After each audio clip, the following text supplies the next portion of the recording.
10 ரூபாயில ஒரு புத்தகம் போட்டிருக்கிறார், நன்மக்களை பெறுதல். சார் நல்ல பிள்ளை எப்படி பெத்துக்கிறது அப்படி நம்ம யாராவது யோசிச்சுமா? எத்தனாவது நாள் ஒரு பெண் வீட்டு விலக்காகி மறுபடியும் வீட்டுக்கு வந்த பிறகு எத்தனாவது நாள் உறவு கொண்டா என்ன குழந்தை பிறக்கும் அப்படிங்கிற கணக்கு எழுதப்பட்டு இருக்கிறது ஆயுர்வேதத்துல. கொஞ்சம் யோசிச்சு பாருங்க. இதையெல்லாம் பப்ளிசைஸ் பண்ணோமா? மக்கள் மத்தியில எடுத்து கொடுத்தோமா?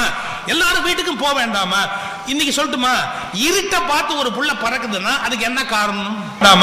இன்னைக்கு சொல்லட்டுமா, இருட்ட பார்த்து ஒரு புள்ள பறக்குதுன்னா அதுக்கு என்ன காரணம்?